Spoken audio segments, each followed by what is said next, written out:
एक बार की बात है, एक गांव में रवि नाम का लड़का अपने माता पिता के साथ रहता था। यूं तो रवि बहुत खुशमिजाज था, लेकिन रक्षाबंधन या भाई दूज आते ही वो उदास हो जाता था। वो अपने पिता रमेश और माता शन्नू से कहता है, माँ, ये भाई दूज हर साल क्यों आ जाता है?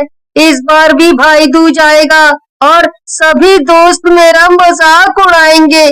बड़ा ही मनहूस त्योहार है ये तो, मुझे बिल्कुल अच्छा नहीं लगता है।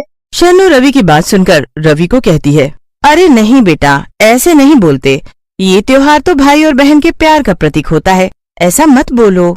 शन्नू की बात सुनकर रवि रोते हुए बोलता है, माँ, लेकिन जब ये त्योहार आएगा मेरे सभी दोस्त उनकी बहनों से टीका लगवाएंगे और मेरा मजाक बनाएंगे।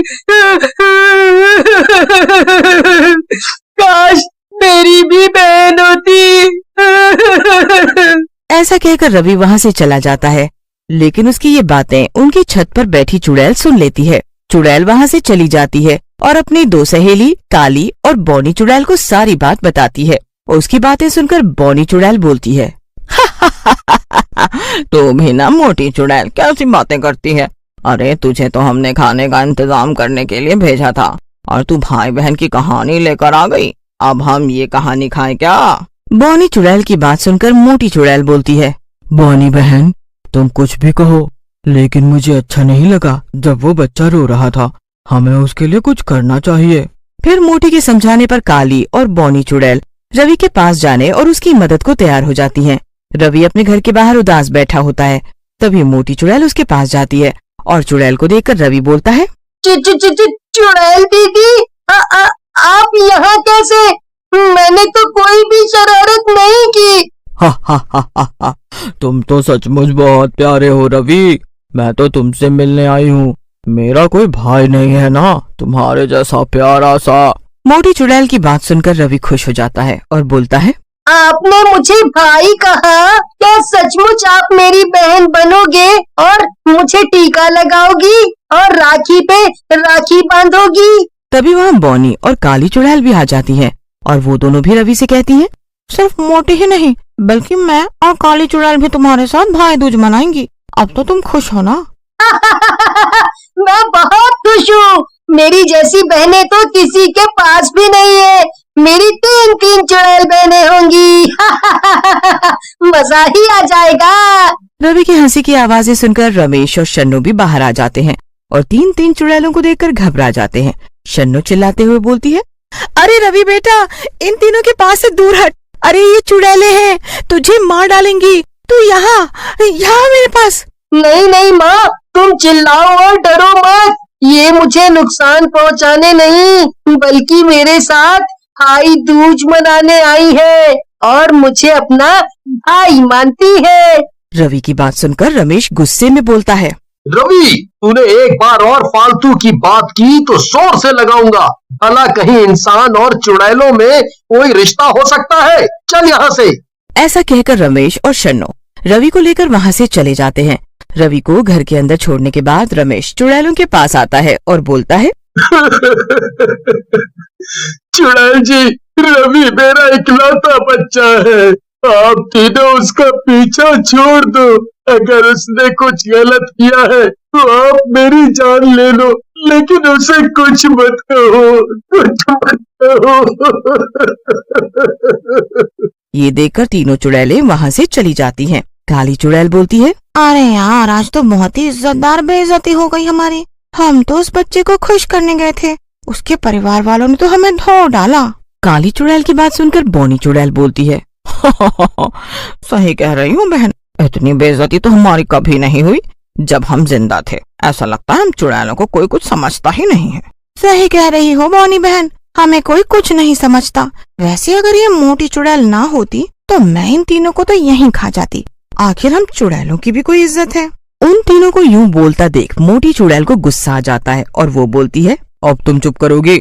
नहीं तो मैं तुम दोनों को ही खा जाऊंगी। अरे उस बच्चे की तरफ देखो, कितना मासूम और प्यारा है, और उसके माँ बाप तो चिंता करेंगे ही ना। वैसे भी हम चुड़ैलों की इज्जत कितनी है लोगों के बीच में।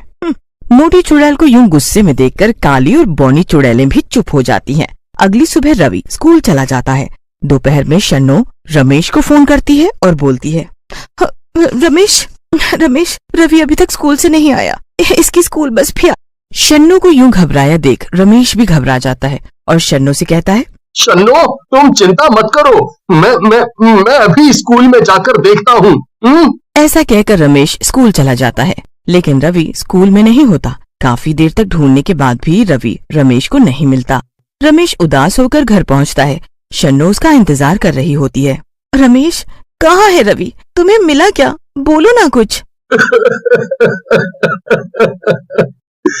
नहीं मिला शन्नो, अपना रवि सब जगह ढूंढ लिया, लेकिन उसका कुछ भी नहीं पता चला, पता नहीं कहाँ चला गया। ये जरूर उन चुड़ैलों का ही काम है। उन चुड़ैलों ने ही मेरे रवि को चुराया है। मैं उन तीनों को नहीं छोड़ूंगी।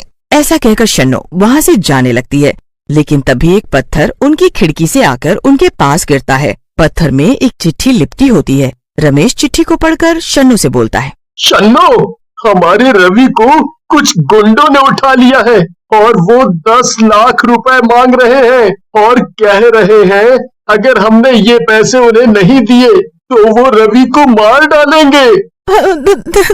10 लाख? लेकिन इतने पैसे हम कहाँ से लाएंगे? हमें पुलिस के पास चलना चाहिए। नहीं शन्नो, उन्होंने धमकी भी दी है कि अगर हमने पुलिस से कुछ कहा तो वो रवि की गर्दन काट डालेंगे और मार देंगे। रमेश और शन्नो परेशान हो जाते हैं और घर के बाहर बैठ जाते हैं। तभी वहाँ काली, मोटी और बौनी चुड़ैलें आती हैं और रमेश और शन्नो से बोलती हैं, आप दोनों हमें माफ कर दीजिए, हम तीनों यहाँ से जा रही थी। आप सही कह रहे थे, चुड़ैल और इंसानों की दोस्ती कभी नहीं हो सकती। बस हम आखिरी बार एक बार रवि को देखना चाहती हैं। रवि का नाम सुनते ही रमेश और शन्नो दोनों जोर जोर से रोने लग जाते हैं। ये देखकर बौनी चुड़ैल उन दोनों से कहती है, अरे क्या हुआ, आप दोनों क्यों रो रहे हैं? अगर आप दोनों को कोई परेशानी है तो हम तीनों रवि से बिना मिले ही यहाँ से चले जाएंगे। बौनी चुड़ैल की बात सुनकर रमेश ने उन्हें सारी बात बताई, जिसे सुनकर मोटी चुड़ैल को बेहद गुस्सा आ जाता है और वो बोलती है, इन दुष्टों की इतनी हिम्मत, एक बच्चे को अगवा करे। हम तीनों इन दुष्टों को जिंदा नहीं छोड़ेंगी, आप दोनों चिंता मत करो। ऐसा कहकर मोटी और दोनों चुड़ैलें वहाँ से चली जाती हैं और ऊपर आसमान में उड़ते हुए रवि को ढूंढने लगती हैं। तभी उन्हें दूर जंगल में रोशनी दिखती है। तीनों चुड़ैलें रवि की तलाश में रोशनी की तरफ चल पड़ती हैं। मुझे ऐसा लगता है रवि यहीं पर है। इतने घने जंगल में गुंडों और हमारे अलावा कौन आएगा? ऐसा कहकर तीनों चुड़ैलें रोशनी वाली जगह पर पहुंच जाती हैं। वहाँ रवि जमीन पर लेटा होता है और उसके हाथ पैर बंधे होते हैं। उसके आसपास 4-5 गुंडे बैठे होते हैं। ये देख मोटी चुड़ैल उनके पास जाती है और गुस्से में बोलती है, तुम लोगों की इतनी हिम्मत, तुमने बच्चे को अगवा किया, आज तुम सबकी खैर नहीं। चुड़ैलों को देखकर गुंडे घबरा जाते हैं, लेकिन भीमा नाम का गुंडा चुड़ैलों से बोलता है, तुम चुड़ैलों ने अभी हमारी हिम्मत कहाँ देखी है? तुम तीनों फूट लो यहाँ से, नहीं तो तुम्हें फिर से मार डालूंगा। भीमा की बात सुनकर चुड़ैलों को गुस्सा आ जाता है और वो बारी बारी से भीमा के चारों साथियों को मार डालती हैं। ये देखकर भीमा भी डर जाता है और चुड़ैलों से बोलता है, मुझे माफ कर दो, आप इस बच्चे को ले जाओ, मेरी जान मत लो, मैं जिंदगी में कोई भी बुरा काम नहीं करूंगा। बुरा काम तो तू तब करेगा जब जिंदा रहेगा ना। ऐसा कहकर बौनी चुड़ैल भीमा को मार डालती है। फिर तीनों चुड़ैलें रवि को लेकर रमेश और शन्नो के पास पहुंचती हैं। रवि को सुरक्षित देख रमेश और शन्नो खुश हो जाते हैं। रमेश चुड़ैलों के पैरों में गिर जाता है और बोलता है, आप तीनों तो मेरे परिवार के लिए जैसे भगवान बनकर आई हो। अगर आप तीनों नहीं होती तो रवि की जान कोई भी नहीं बचा पाता। मैंने जो कुछ भी आपको भला बुरा कहा उसके लिए मुझे माफ कर दो। मोटी चुड़ैल रमेश को उठाते हुए बोलती है, अरे ये तो हम तीनों का फर्ज था। वैसे भी रवि में हमें हमारा छोटा भाई जैसा दिखता है, इसीलिए हम उसके साथ भाई दूज मनाना चाहती हैं ताकि कुछ समय उसके साथ बिता सके।